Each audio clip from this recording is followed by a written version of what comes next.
Good afternoon दोस्तों, कैसे हैं आप सभी। उम्मीद करता हूं कि अच्छे होंगे। चलिए दोस्तों, फटाफट से देख लेते हैं एसएससी सीएचएसएल 6 जून 2022 थर्ड शिफ्ट में पूछे गए सभी 100% रियल क्वेश्चनों को।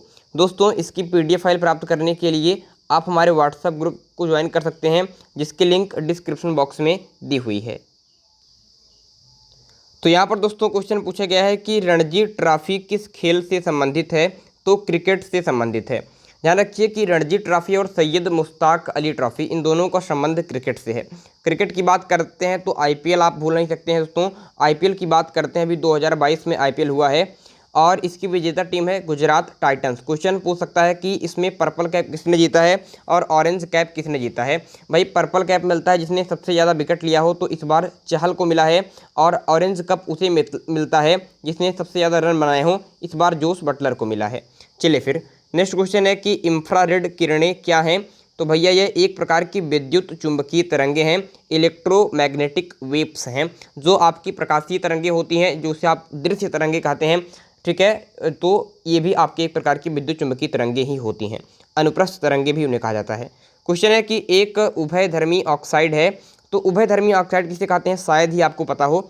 जो साइंस को पसंद करते हैं उन्हें तो पता ही होगा कि उभयधर्मी ऑक्साइड उन्हें कहते हैं कि ऐसे ऑक्साइड्स जो आपके बेस एंड आपके एसिड यानी क्षार और आपके अम्ल दोनों के गुण को दर्शाते हैं, उसे क्या कहते हैं, तो उसे उभयधर्मी ऑक्साइड कहते हैं।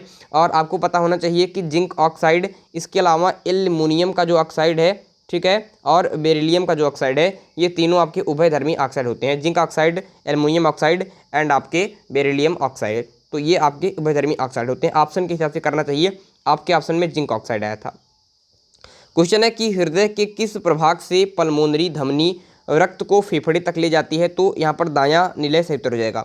अगर आपको ह्यूमन सर्कुलेटरी सिस्टम पता है तो आप इस क्वेश्चन को कर देंगे, क्योंकि आप जानते होंगे कि हृदय की बात करते हैं तो हृदय में आपकी कितने कक्ष हैं। तो अपने हृदय में भैया 4 कक्ष हैं। कितने कक्ष हैं आपके मानव के हृदय में? 4 कक्ष हैं, जिसमें आपको पता होना चाहिए कि ये वाला जो भाग होता है, ये होता है आपके दायां आलिंद, और ये होता है आपके दायां निलय। ये होता है बायां आलिंद और ये होता है बायां निलय। तो ऊपर वाला जो हिस्सा होता है उसे कहते हैं आलिंद और नीचे वाले हिस्से को कहते हैं निलय। ठीक है भैया, और ये बायां है और उस तरफ वाला आपके दायां है। ठीक है, इस तरफ वाला आपके दायां है। ठीक है, ध्यान रखिए। अब यहाँ पर ध्यान रखिए, पूछ रहा है कि हृदय के किस प्रभाग से पल्मोनरी धमनी रक्त को फेफड़े तक ले जाती है। ठीक है, फेफड़े तक ले जाती है। तो आपको यहाँ पर मैं बताना चाहूँगा कि दोस्तों क्या होता है कि सभी जो अंग है वहाँ से जो क्या होती हैं रक्त आते हैं, ये इस तरीके से आते हैं। ये होते हैं अशुद्ध रक्त। ठीक है, क्योंकि आपके ऑर्गन से आ रहे हैं तो ऑर्गन में अशुद्ध रक्त आते हैं। ये दायां आलिंद में जाते हैं, फिर यहाँ से ये आ जाते हैं आपके दायां निलय में, और यहाँ से पल्मोनरी धमनी लगी होती है जो इस रक्त को ले जाती है कहाँ पर, आपके फेफड़े में। कहाँ पर ले जाती है? फेफड़े में। फेफड़े में यहाँ पर दोस्तों जो कार्बन डाइऑक्साइड होती है वो निकल जाती है और ऑक्सीजनित रक्त आ जाता है। और जो ऑक्सीजनित रक्त होता है वो इस तरीके से आता है और इस बायां आलिंद में आता है। बायां आलिंद से ये आपके बायां नीले में चला जाता है और फिर इधर से वो समस्त शरीर के अंगों में फैल जाता है। तो इस तरीके से कुछ आपका होता है सर्कुलेशन रक्त का। समझ रहे हैं कि जो यहाँ पर क्या है, ऑर्गन्स हैं, यानी जो आपके अंग हैं, वहाँ से जो भी कार्बन डाइऑक्साइड युक्त रक्त है वो आता है कहाँ पर? दायां आलिंद में। किसमें? दायां आलिंद, इसमें आता है, दायां आलिंद में। उसके बाद वहाँ से वो दायां निलय में जाता है। यहाँ पर पल्मोनरी धमनी होती है, इससे वह दोस्तों वह जो आपके कार्बन से युक्त जो आपके रक्त है वह फेफड़े में जाता है। यहाँ पर क्या होता है? यहाँ पर गैसों का एक्सचेंज होता है, जो CO2 वो निकल जाती है। ठीक है, और आपके ऑक्सीजन आपके ले ली जाती है। तो यहाँ से जब शुद्ध हो जाता है रक्त तो ये बायां आलिंद में आता है, फिर बायां निलय में, और फिर यहाँ से महाधमनी लगी होती है जिसके तहत वह आपके समस्त ऑर्गन्स में आपके ऑक्सीजन युक्त रक्त पहुँच जाता है, और ये क्रिया बार बार चलती रहती है। क्वेश्चन है कि हृदय के किस प्रभाग से पल्मोनरी धमनी रक्त को फेफड़े तक ले जाती है। भाई देख लीजिए, यहाँ से रक्त फेफड़े तक जा रहा है, यहाँ से आपके रक्त फेफड़े में जा रहा है, और ये कौन वाला भाग है दोस्तों? ये आपके दायां और निलय, दायां निलय वाला भाग है। तो यही यहाँ पर उत्तर है, दायां निलय। समझ रहे हैं आप लोग? एक बार फिर से देख लीजिए, ज़्यादा नहीं, थोड़ा सा शॉर्ट में, कि ये आपका हिस्सा है। तो इसमें ऊपर वाला जो हिस्सा है यह है आपके दायां आलिंद, और यह है आपके दायां निलय, और यहीं से पल्मोनरी आपके धमनी होती है जो इसको फेफड़े तक ले जाती है। तो दायां नीला आपका राइट आंसर हो जाएगा। शायद समझ में आ गया होगा। नेक्स्ट क्वेश्चन है आपका कि मनुष्य शरीर की प्रत्येक कोशिका में केंद्रक है केवल निम्न को छोड़कर। तो भैया आरबीसी की बात करते हैं। आरबीसी को छोड़कर ह्यूमन की जो बॉडी है उसकी सभी कोशिकाओं में न्यूक्लियस पाया जाता है। तो ये क्वेश्चन काफ़ी अच्छा है। नेक्स्ट क्वेश्चन है कि कालिदास की प्रसिद्ध रचना अभिज्ञान शाकुंतलम को सर्वप्रथम अंग्रेजी में अनुवाद किसने किया था। तो सर विलियम जोन्स यहाँ पर राइट आंसर हो जाएगा कि सर विलियम जोन्स ने सर्वप्रथम आपके अभिज्ञान शाकुंतलम का अंग्रेजी अनुवाद किया था। नेक्स्ट क्वेश्चन है कि दी सर्वेंट ऑफ इंडिया सोसाइटी के संस्थापक कौन है। तो गोपाल कृष्ण गोखले साहब ने स्थापना की थी दी सर्वेंट ऑफ इंडिया सोसाइटी। ठीक है। नेक्स्ट क्वेश्चन है कबीर किसके शिष्य थे। तो रामानंद के शिष्य थे। भैया कबीर की बात करते हैं।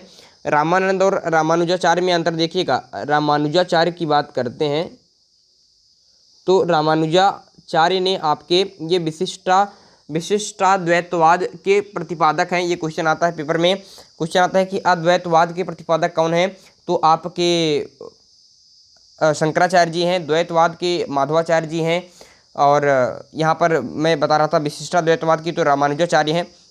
ये सब प्रश्न पेपर में आते हैं। ठीक है। क्वेश्चन है कि महेंद्रगिरी कहाँ स्थित है। तो उड़ीसा में स्थित है। हाँ, ये क्वेश्चन और आता है कि शुद्धाद्वैतवाद के प्रतिपादक कौन है। तो वो आपके वल्लभाचार्य हैं। तो महेंद्रगिरी कहाँ पर आपके स्थित है। तो उड़ीसा में स्थित है। दोस्तों ध्यान रखिए कि विश्व की सबसे ऊंची पर्वत श्रेणी कौन सी है। तो आपके माउंट एवरेस्ट है। माउंट एवरेस्ट दुनिया की सबसे ऊंची पर्वत चोटी है। इसके बाद दूसरे नंबर पर आता है केटू गॉडविन ऑस्टिन जो भारत की सबसे ऊंची चोटी है। और तीसरे नंबर पर आपकी कंचनजंगा आती है। कंचनजंगा दोस्तों है क्या कि जो ये केटू गॉडविन ऑस्टिन है ये दोस्तों आपके पीओके वाले हिस्से में है। पीओके वाले हिस्से में। तो इस पर विवाद है कि ये भारत का है कि पाकिस्तान का है। फिलहाल हम लोग तो इसे अपने मैप में दिखाते हैं, लेकिन विश्व के दृष्टिकोण से ये विवादित विषय है। तो कई सारे प्रश्नों में, कई सारे पेपरों में ये मान लिया जाता है कि भारत की सबसे ऊंची चोटी कौन सी है। तो कंचनजंगा को मान लेते हैं। यहाँ पर थोड़ा सा आप समझिएगा, ऑप्शन के हिसाब से ही आपको खेलना है। नेक्स्ट क्वेश्चन है कि लोनार झील कहाँ अवस्थित है। तो भैया महाराष्ट्र में अवस्थित है लोनार झील। ठीक है, महाराष्ट्र में। क्वेश्चन है कि राष्ट्रीय सांख्यिकी दिवस कब मनाया जाता है। तो 29 जून को मनाया जाता है राष्ट्रीय सांख्यिकी दिवस। ठीक है, ये क्वेश्चन अच्छा है भाई, ये क्वेश्चन अच्छा है। नेक्स्ट क्वेश्चन है कि गवर्नमेंट ऑफ इंडिया एक्ट 1935 किस पर आधारित था। तो साइमन कमीशन पर आधारित था। आपके 1935 का जो भारत शासन अधिनियम था। साइमन कमीशन कब गठित हुआ। तो 1927 में गठित हुआ था और 1928 ईस्वी में भारत आया था। क्वेश्चन अच्छा है। इसी का विरोध करते हुए लाला लाजपत राय पुलिस की नृशंसता का शिकार हो गए थे और उनकी मृत्यु भी हो गई थी। यहाँ पर दोस्तों 1928 है। फिर 1930 में आपको याद होगा कि गांधी जी ने दांडी यात्रा की थी। कहाँ से। तो 12 मार्च 1930 को साबरमती आश्रम से निकले थे और 6 अप्रैल 1930 को आपके दांडी पहुंचकर इन्होंने नमक कानून को तोड़ दिया था। और एक आंदोलन स्टार्ट होता है जिसे कहते हैं सविनय अवज्ञा आंदोलन। सविनय अवज्ञा आंदोलन स्टार्ट होता है। बाद में आपके लॉर्ड इरविन के साथ समझौता हो जाता है और सविनय अवज्ञा आंदोलन को स्थगित कर देते हैं महात्मा गांधी जी। नेक्स्ट क्वेश्चन है आपका कि कागज की नाव पुस्तक के लेखक कौन है। तो यहाँ पर नासिरा शर्मा राइट आंसर हो जाएगा। कागज की नाव आपके नासिरा शर्मा की पुस्तक है। क्वेश्चन है विश्व गौरैया दिवस कब मनाया जाता है। तो 20 मार्च राइट आंसर है दोस्तों। आपके 20 मार्च को विश्व खुशहाली दिवस और आपके विश्व गौरैया दिवस भी मनाते हैं। ये क्वेश्चन काफ़ी अच्छा है, ध्यान रखिए। 22 अप्रैल को पृथ्वी दिवस मनाते हैं। ठीक है। पेरू देश की राजधानी है। तो पेरू देश की राजधानी आपके लीमा है। पेरू की राजधानी क्या आपके लीमा है। नॉर्वे की राजधानी क्या है ओस्लो है। ठीक है। और आपके फिनलैंड की राजधानी हेलेंस्की है। स्वीडन की राजधानी स्टॉकहोम है। स्टॉकहोम ध्यान रखिएगा 1972 में आपके स्टॉकहोम सम्मेलन हुआ था और फिर उसी के तहत 5 जून 1974 को आपके पहली बार विश्व पर्यावरण दिवस मनाया गया था। तो वो आपके 1974 में पहली बार विश्व पर्यावरण दिवस मनाया गया था। ठीक है, ध्यान रखिएगा। क्वेश्चन है कि सबरीमाला मंदिर किस राज्य में स्थित है। तो भैया केरल राज्य में स्थित है सबरीमाला मंदिर। पेरियार झील भी यहाँ पर है। अष्टमुदी बेम्बानद झील भी केरल में ही है। क्वेश्चन है कि वह प्रथम महिला कौन है जिसने 7 प्रमुख सागर तैर कर पार किए। तो बुला चौधरी यहाँ पर राइट आंसर हो जाएगा। दोस्तों मुझे कोचीन याद आ रहा है। तो अरब सागर की रानी कोचीन को कहते हैं। ये बात थोड़ा सा याद रखिएगा। क्वेश्चन है कि डायनामाइट का आविष्कार किसने किया था। तो अल्फ्रेड नोबेल ने आपके डायनामाइट का आविष्कार किया था और नोबेल पुरस्कार तो आप लोग जानते हैं। ठीक है, तो इन्हीं के नाम पर है अल्फ्रेड नोबेल। डायनामाइट का आविष्कार उन्होंने किया था। रोवर्स कप का संबंध किस खेल से है? तो फुटबॉल से संबंधित है आपके रोवर्स कप। और फीफा वर्ल्ड कप तो फुटबॉल से संबंधित ही है। 2022 का फीफा वर्ल्ड कप आपके कतर में होगा। कतर की राजधानी आप कहाँ पर है? तो दोहा है, ध्यान रखिएगा। एशिया का देश है कतर आपके। फुटबॉल वैसे फ्रांस और आपके ब्राज़ील का राष्ट्रीय खेल हो जाता है। मोस्ट इंपॉर्टेंट ये क्वेश्चन भी बनता है कि फुटबॉल में खिलाड़ियों की संख्या कितनी होती है? तो फुटबॉल के प्रत्येक पक्ष में 11 खिलाड़ी होते हैं। फुटबॉल में, हॉकी में और क्रिकेट में 11-11 खिलाड़ी होते हैं। क्वेश्चन है कि आगा खां कप का संबंध किस खेल से है? तो हॉकी से संबंधित है। हॉकी आपके भारत और पाकिस्तान का राष्ट्रीय खेल है। रूस का राष्ट्रीय खेल शतरंज, चीन का राष्ट्रीय खेल टेबल टेनिस हो जाता है, अमेरिका का राष्ट्रीय खेल बेसबॉल, इंडोनेशिया का राष्ट्रीय खेल बैडमिंटन हो जाता है। तो ये कुछ आपके राष्ट्रीय खेल भी हैं जो इंपॉर्टेंट है। उसमें भी 2 इंपॉर्टेंट है। एक स्पेन का राष्ट्रीय खेल क्या है? तो आपके नेशनल गेम हो जाता है स्पेन का सांड युद्ध। और कनाडा का सबसे ज़्यादा इंपॉर्टेंट है आइस हॉकी, यहाँ का खेल है। ठीक है, कनाडा ओटावा राजधानी है। क्वेश्चन है कि प्लास्टर ऑफ पेरिस का सूत्र है? तो CaSO4, ठीक है, .12H2O, ठीक है, CaSO4 .12H2O plaster of Paris का सूत्र हो जाता है। ठीक है, यहाँ पर क्वेश्चन है कि प्रथम पंचवर्षीय योजना के दौरान किसको प्राथमिकता दी गई थी? तो कृषि को प्राथमिकता दी गई थी प्रथम पंचवर्षीय योजना के दौरान। द्वितीय पंचवर्षीय योजना की बात करते हैं तो द्वितीय पंचवर्षीय योजना के अंतर्गत ही आपके यहाँ पर राउरकेला उड़ीसा में देखते हैं, भिलाई देखते हैं छत्तीसगढ़ में, और दुर्गापुरा आपके कोलकाता में। ये जो आपके कुछ लौह इस्पात संयंत्र खोले गए हैं ये द्वितीय पंचवर्षीय योजना के तहत ही खोले गए हैं। और PC महालनोबिस मॉडल पर आधारित था आपके द्वितीय पंचवर्षीय योजना। तो ये भी कुछ इंपॉर्टेंट चीज़ें हैं जो आपको पता होना चाहिए। नेक्स्ट क्वेश्चन है कि किस अनुच्छेद में सार्वभौमिक मताधिकार का उल्लेख है? सार्वभौमिक मताधिकार यानी सभी को मत का अधिकार है। यह अनुच्छेद 326 में के अंतर्गत लिखा गया है। भाई सार्वभौमिक मताधिकार मतलब ये नहीं कि बच्चे भी वोट देंगे, यानी 18 वर्ष से अधिक के जितने भी लोग हैं, चाहे महिला हो, चाहे पुरुष हो, चाहे अमीर हो, चाहे गरीब हो, सबके मत का एक ही आपके महत्व होगा। ये सार्वभौमिक मताधिकार है जो अनुच्छेद 326 में वर्णन है। भाई 61वां संविधान संशोधन, ध्यान रखिएगा, 61वां संविधान संशोधन शायद 1984 में हुआ था। ये थोड़ा सा देख लीजिएगा। इसी के अंतर्गत क्या किया गया था कि जो आपके मत देने का अधिकार 21 वर्ष था उसको घटाकर 18 वर्ष किया गया था। ये कुछ संविधान संशोधन पेपर में हजारों बार आया है, आप ध्यान रखिए। क्वेश्चन है कि प्रशांत महासागर का सबसे बड़ा द्वीप है? तो पपुआ न्यू गिनी आपके प्रशांत महासागर का सबसे बड़ा द्वीप हो जाएगा। दोस्तों प्रशांत महासागर सबसे बड़ा महासागर है आपके क्षेत्रफल के हिसाब से और गहराई के हिसाब से, दोनों हिसाब से प्रशांत महासागर सबसे गहरा महासागर है। सबसे बड़ा द्वीप आपकी पापुआ न्यू गिनी है। पापुआ न्यू गिनी आपको पता होगा कि ऑस्ट्रेलियन कॉन्टिनेंट के बिल्कुल ऊपर स्थित है।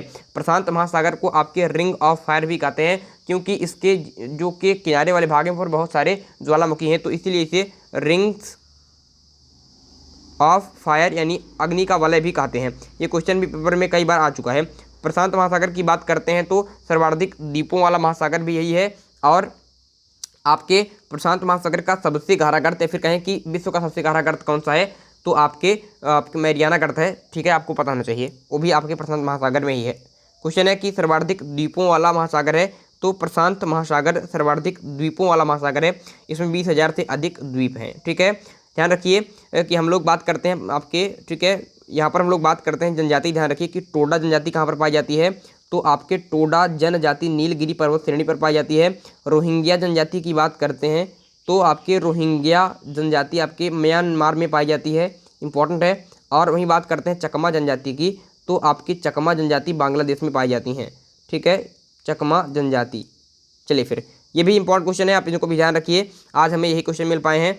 वीडियो को पूरा देखने के लिए बहुत बहुत धन्यवाद। इसी तरीके से बने रहिए, अपना विश्वास बने रखिए। इसकी PDF फाइल के लिए हमारे व्हाट्सएप ग्रुप को ज्वाइन कीजिए, लिंक डिस्क्रिप्शन में मौजूद है। धन्यवाद।